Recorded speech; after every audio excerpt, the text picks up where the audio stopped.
This one's titled, Coach thinks a few minutes are worth more than $500. Me equals me. DC equals dickhead gorge. No, the conversation was based on what I can remember. I can't remember it word for word, because who the hell can? This was posted originally made on RegularRevenge, but was advised to post here. TLDR at the bottom. I was a soccer referee in Australia for junior games and have worked as a soccer referee for several years. I am 16, but I am small and look younger. A few weeks ago, about a week ago, I was allotted a referee a soccer game for under 12. I arrived 40 minutes before the game was about to start and was preparing with my 2 assistant referee. Normally for under 12 games, there are no official assistant referees, but I lucked out. Around 15 minutes before the start of the game, we go out to check the uniforms and equipment of all the players, which is very standard procedures and is required to be completed before the start of each game, and the coaches of the teams are well aware of this. If I'm reading fast, it's because my food is here, so I need to hurry up. The home team was fine. We spoke to the players and within 30 seconds we were walking over to the away team. We walked up to the coach, standing in his line of sight, when had all the other players huddled around him and waited for him to finish speaking to them so we could check their uniforms. He finished talking and sent the kids out to the warm-up before we could even get a word in, which was mildly annoying as the whole process would take a bit longer. Me, hey coach fam, bring over the kids over so we can have a word with them, yeah bruv. We are trained to not give in an inch of ground when dealing with parents, players or coaches, so that is why I may sound a little rude. The coaches know that the referee have full authority, but sometimes they need to be reminded. DC, can't you just wait a few moments?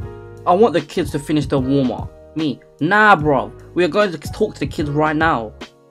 Once we make a decision, we must stick with it, even if it doesn't happen on the field. DC, just wait 5 minutes or so to talk to the girls, it won't take long. My first assistant started to speak, but I cut him off.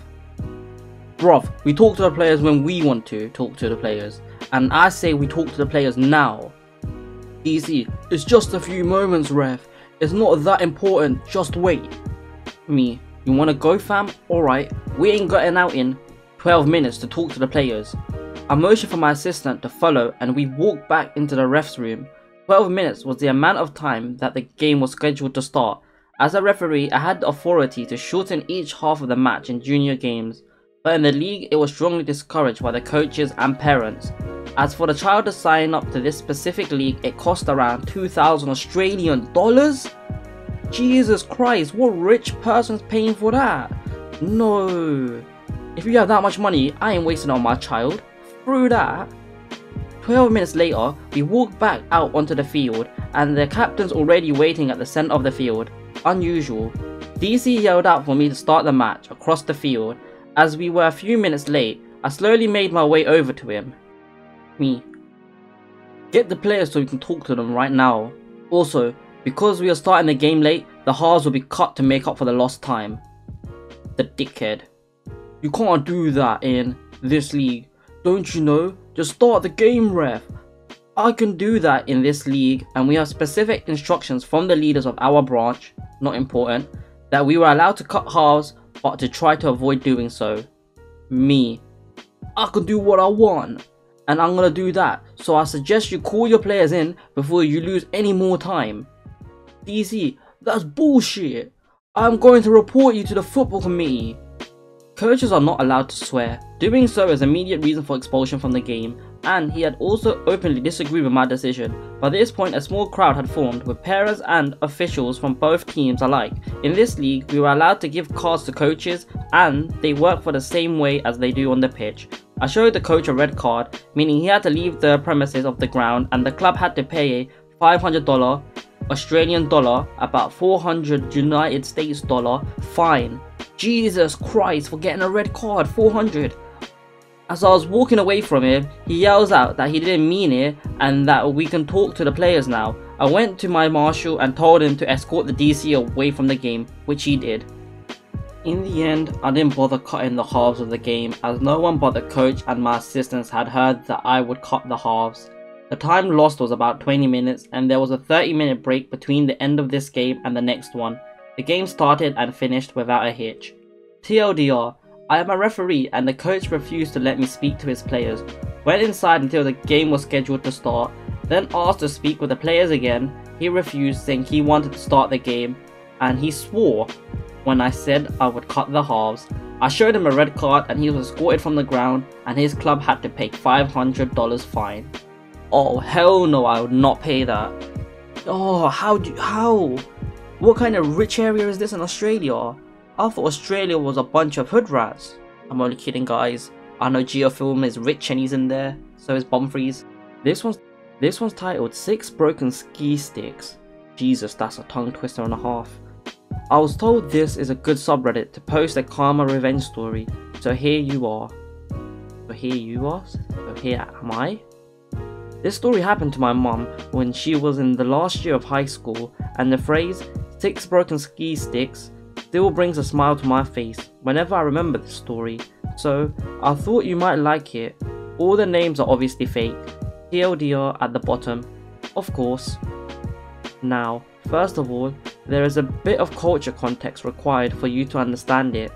As the story took place in the middle of 80s in Russia, Soviet Union at the time. In Russia, back then and nowadays, you spend all 10 years of school in the same class with the same people.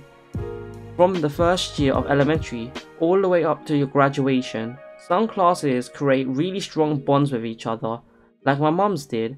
If the class decided to do something, everyone takes part in it. Not all classes have it, but my mum's one did, and that is important to understand. Jesus, I want classes like that. Best friends, class go.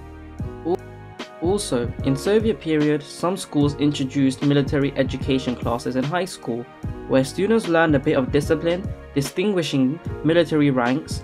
Jesus, I tried that so many times and failed. Nailed it. What to do in case of war or any other emergencies that involves military terrorism was unheard of back then, but still. And girls also had classes of first aid. Teachers of military ed classes were usually ex-military officers. Seems like the girls were having a bit of sexism right there. So, welcome, the main villain of our story. The military education teacher in my mum's school. He was an ex-military, already retired, and living a compilation of all stereotypes about military that we had. Like being short, fat, ignorant, unable to listen to those below him, with no sense of humour, and a very specific army common sense.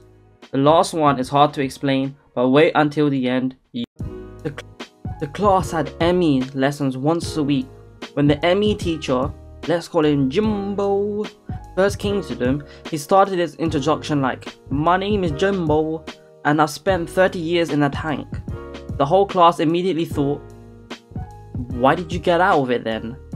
As you see, Jim didn't make a good impression as he lived. There isn't much to say about his teaching skills because he didn't really have any. What he did have was a huge load of these nuts, useful advice, which he didn't hesitate to give. Most of that was unwanted, and some were borderline offensive. The girls in Mum's class were particularly peed off because Jim could easily tell in front of everyone, and about 40% of the class were boys, how they should handle their periods and what underwear they should put on. All of that with no sexual content, mind you. From his point of view, he was giving life advice, and it was given like an honest advice, but you don't want to receive it in front of the boys. So, the girls in Mum's class, with Mum as well of course, decided to boycott ME. They decided that next time not a single girl would show up to the class, and when Jimbo would ask about that, boys were to say that the girls boycotted him because of his attitude. As I mentioned earlier, Mum's class had a really strong bond, so they were already able to pull it off. You might guess that the boys didn't enjoy his attitude either. However, next week, Jimbo was out of town due to some business of his, so the class had an extra math lesson instead. Math teacher Helen was also their homeroom teacher. I'm not sure how to properly call her, but she was in charge of the class. She was loved and respected, so no one boycotted nobody that week. The week after that, Jimbo was back in town, But the girls had a lesson for first aid. During such lessons, all girls went to another classroom and learned first aid from another teacher. Sexism at its finest. And boys stayed with Jimbo. The first aid teacher was also a nice lady, of course. So girls didn't boycott the lesson, they just went back in the kitchen. Then came the third week, and the whole class was already having fun of their situation. However, girls were adamant in their decision, so they were going to boycott that week for sure. Yet, during the lesson, right before Emmy, their homeroom teacher, Helen, came in and said that instead of Emmy, they're having an extra maths lesson again because Jim fell from a classroom window. Jesus Christ. What the A small note, the classroom was on the second floor, so not that far from the ground. How does that even happen? Sorry, you're not having next lesson because the teacher fell out the window.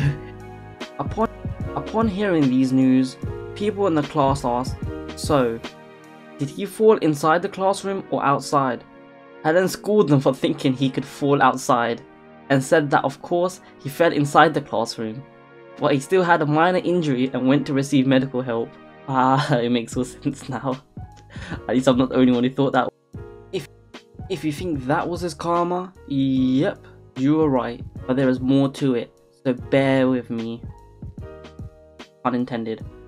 After this extra maths lesson, the class had a PE lesson. The girls, while changing into PE clothes, imagination, were loudly discussing this whole situation and how they failed to boycott Jimbo's 3 weeks straight. PE teacher's office was near the girls' changing room, because that's not creepy at all. And the teacher at the time was Kim, a young lady in her mid-20s. Oh, wrong gender right there. On good term with her students, so she overheard the conversation and came to ask, what's going on? The girls explained the situation to her. When Kim heard that Jim fell from the window, she started hysterically laughing, and now it was the girls' turn to wonder what was going on. After a couple of minutes, Kim returned to her senses and told the girls that earlier that day, Jimbo came and asked for 6 broken ski sticks. Kim had a stock of ski equipment, new and old, because winter PE was basically skiing. Aww, I wanna do that. I wanna break my arm. But that was a rather odd request. So, she wondered why he would need 6 broken ski sticks. Jimbo explained that he had blackout curtains in his classroom and needed to pull on them from time to time. So ski sticks were for that? Kim asked again, why 6? And now we get the brilliant example of army common sense. Well, I have 3 windows, each has a curtain, so it's 3 curtains. For each curtain I need a stick to close it, and a stick to open it, adds up to 6. I poop you not, that was the reasoning. Oh, I love Jim. That's just amazing. Who needs 3 when you can have... Kim told me she didn't have that many broken sticks. I can only give him 1, and so she did. Jim took the stick and walked away. Apparently, he climbed out the window to reach for the curtain and fell while doing so. Girls retold the story to the boys, and after class had a good laugh, they decided to abandon the boycott plan. Also, after that incident, Jim became more polite and didn't give unnecessary and offensive advice, so everyone was okay with that. Okay! Jesus Christ, that's so funny. Oh, I can tell he was a veteran because he was unhealthy and they just didn't want to deal with him. They were like, you know what, you're a liability. GTFO, give him the boot. Don't get too big for your boots. You're never too big for your boots. RIP. Anyway guys, that's the end of the video. Hope you guys like, comment, subscribe. Peace out.